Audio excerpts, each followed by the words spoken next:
को छोड़ना नहीं चाह रहे। पर जब वो ख़त्म हो गया किरदार, वो प्ले, तब भी महीनों बीत गए, पर वो जीने ही उस क्रांतिकारी की तरह लग गए। और कोई नाम पूछे कि आपका नाम क्या है, तो नाम भी यही बताएं कि मैं तो ये हूँ। तो आसपास सबको चिंता होने लगी, कहीं डॉक्टरों के पास लेके गए, पर कोई भी उनको इस बात पर विश्वास नहीं दिला पाया कि आप ये क्रांतिकारी नहीं हैं, आप तो सिर्फ एक्टिंग कर रहे थे। क्योंकि वो बात इतनी ज़्यादा जहन में इस तरह से वो एहसास पक्का हो गया।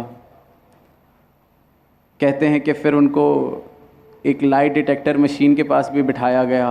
हमने अक्सर फिल्मों में देखा होगा कि एक लाई डिटेक्टर मशीन, जब कोई पुलिस या कहीं कोर्ट में किसी से स्टेटमेंट लेते हैं तो उसके साथ उस व्यक्ति को जोड़ देते हैं और फिर उससे कुछ सवाल पूछते हैं जिनका जवाब बिल्कुल सच ही कोई देगा, जिस तरह से कि क्या अभी दिन का समय है या रात का, क्या टाइम हुआ है। इस तरह के कुछ सवाल पूछते हैं और फिर ग्राफ पर जो लकीरें बनती हैं उसके हिसाब से देख लेते हैं कि जब ये सच बोलता है तो किस प्रकार की लकीरें बनेंगी। और फिर ऐसे ही 7-8 सवाल पूछ के जिसका लगेगा कि वो सच ही जवाब देगा और कोई जवाब ही नहीं हो सकता, फिर उसके बाद 9वां 10वां सवाल पूछा गया कि आप कौन हैं, तो उसने उसका जवाब भी तब भी यही दिया कि मैं ये क्रांतिकारी हूँ। और मशीन ने भी यही दिखाया कि वह सच बोल रहा है। इतना गहन अनुभव, इतना गहन विश्वास, इतना गहन एहसास। तो मन में ख्याल यही आ रहा था कि ये तो सिर्फ 1.5-2 साल का अभिनय, जिसने किसी के मन में ये बात को इतना परिपक्व कर दिया, इतना पक्का कर दिया कि मैं ये हूँ। एक परछाई, एक एक्टिंग का जो मैंने वो प्रोजेक्ट किया था, एक किरदार जो मैंने निभाया था, मैं यही बन गया हूँ। तो ये जो इंसानी रूप मिला है, हमारे को जन्म मिला है, ये आत्मा, ये मन, ये तो कितने ही योनियों से भटकता आ रहा है, कितने शरीरों के साथ अपने आप को शरीर मानता आ रहा है। तो इसकी नींद तोड़ने के लिए फिर कितनी मेहनत। जब 2 साल का अभिनय किसी का भुलाना इतना मुश्किल हो गया, किसी ने 2 साल एक किरदार निभाया, उसको ये बात पे विश्वास दिलवाना कितना मुश्किल हो गया कि आप ये नहीं हैं, उठें, जागें। तो ये जो सदियों से सो रहा है इंसान, ये जो कितनी योनियों से सोता आ रहा है, इसको जगाने का बेड़ा सतगुरु ने उठाया है। ऐसे इंसान को जो उठना भी नहीं चाहता, ऐसे इंसान को जिसको पता ही नहीं कि वो सो रहा है, क्योंकि उसको बोलें कि आप जाग जाइए, क्यों सपने में जी रहे हैं, तो वो बोले आगे से कि मैं तो जागा ही हुआ हूँ। तो ऐसे को कैसे जगाया जाए। और फिर इनकी करुणा कि ऐसे ऐसे हम जैसे जड़ बुद्धियों को भी इन्होंने जगाया अपनी करुणा से, अपने प्रेम से। और वो कैसे कि एक जागृत जीवन कैसा होता है वो दिखाया। फिर अपने संतों को भी यही कहा कि बस ऐसा जीवन जीते चलो जिसको देख के जो सोया हुआ है वो खुद ही जाग जाएगा कि नहीं, सोते हुए और जागे हुए जीवन में कितना फ़र्क है, कुछ तो फ़र्क है। फिर वो भी जागना शायद चाहे, फिर वो भी जागना, थोड़ा थोड़ा उसके दिल में भी ये ख्याल आए कि नहीं अब उठा जाए, जागा जाए। तो ये परोपकार सतगुरु करते हैं। नींद में जो बैठा है, सपने ले रहा है, वो सपने को ही सच मान बैठता है। अक्सर होता है कि हम भी हर रात को सोते हैं, किसी सपने के साथ ऐसा हो जाता है कि पसीने में उठते हैं सुबह। अगर कोई ऐसा सपना आ रहा हो कि किसी से भाग रहे हैं या कल कोई एग्ज़ाम देना था, कितनी बार उसको सच मान के कहीं कहीं के सुनने को मिलता है कि उठे तो बड़ी प्यास लग रही थी, बड़ी घबराहट हो रही थी। तो इंसान भी हर रात को एक सपने को अपनी सच्चाई मान लेता है, और वो भी फिर कुछ घंटे की नींद, सिर्फ कुछ घंटे की नींद में देखे हुए सपने को सच मान लेते हैं उस कुछ देर के लिए। और सपने साथ संगत अगर हम पढ़ेंगे तो बहुत थोड़ी सी ही देर के लिए आते हैं, कोई पूरी रात नहीं आते। फिर भी उससे भी उठना पड़ता है, जागना पड़ता है, और फिर जब उठ के देखते हैं कि हाँ ये तो सपना था।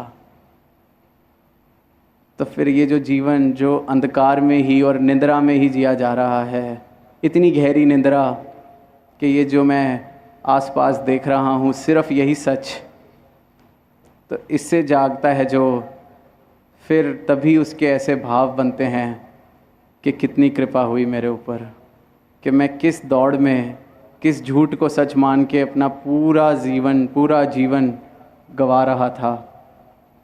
किस तरह से एक ऐसी जीवन को मैं सब कुछ मान बैठा था जिसने कुछ भी हासिल नहीं होना था जिससे। और फिर ऐसे टाइम पर, ऐसे मौके पर ये हमें ऐसी दात देते हैं जो सच्ची दात है।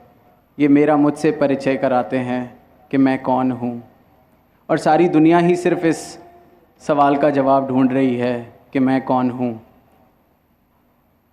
और बहुत ही सरल तरीका है ये जानने का कि सद्गुरु के चरणों में अपने शीश को झुका दिया जाए, अपने अहंकार को छोड़ा जाए धीरे धीरे। और फिर जो अनुभव होने लगता है अपनी असल पहचान को जानने के बाद, उसी का नाम भक्ति है। फिर जो जीवन होता है वो भक्ति भरा जीवन, वो प्रेम वाली भक्ति जो सद्गुरु बताते हैं, वो फिर किसी गरज की भक्ति नहीं कि भक्ति इसलिए की जाए कि कोई काम पूरा हो जाए। फिर तो ये बात हो गई कि मैं रोशनी से भी वाकिफ़ हो गया, फिर भी मैं रोशनी में परछाइयाँ इकट्ठी करने में व्यस्त हो गया। वहाँ पर भी मैं सच को छोड़ के ऐसी दौलतों को ढूंढ रहा हूँ या ऐसी दौलत चाह रहा हूँ जिसका मुझे पता भी दिया गया है कि कोई फ़ायदा नहीं होने वाला।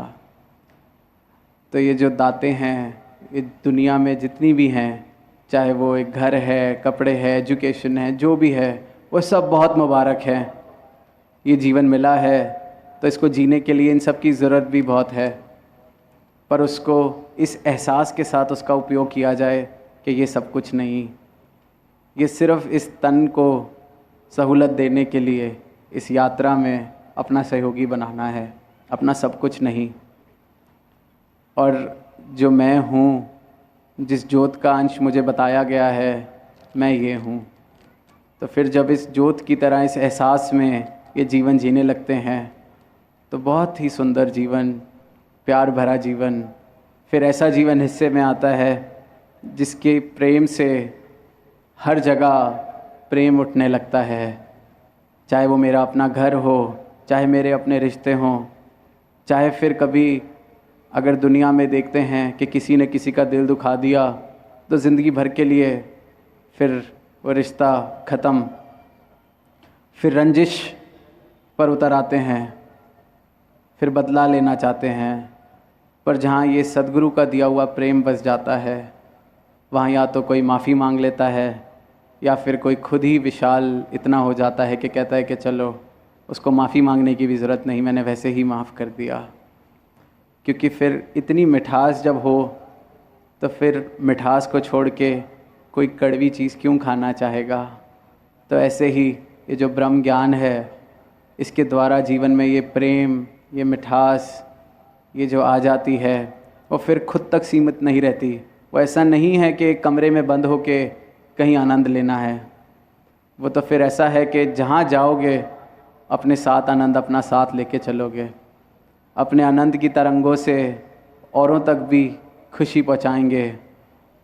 फिर दुनिया में जो सुनने को मिलता है कि घर परिवारों में किस तरह से रिश्तों की हालत, किस तरह से एक दूसरे का बस अगर ध्यान है किसी को हम प्यार कर रहे हैं तो इससे मैं बदले में ये ले सकता हूँ, इसलिए मैं उसके साथ एक रिश्ता निभा रहा हूँ।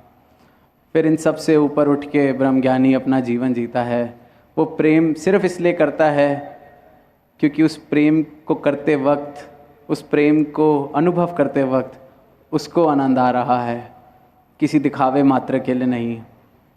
तो परमात्मा से, दातार से यही अरदास, सद्गुरु माता जी से भी यही अरदास कि ऐसा जीवन सबके हिस्से आए, ऐसा प्रेम भरा जीवन, ऐसा प्रेमा भक्ति से भरा हुआ जीवन, ऐसा जीवन जहाँ जब सद्गुरु का कोई उपदेश आए, कोई इशारा आए, तो मेरे मन की इतनी जुर्रत ना हो कि उस पर उंगली उठाए, मेरे मन की ऐसी अवस्था ना हो कि सोचने लग जाए कि क्या ये ठीक है कि गलत है।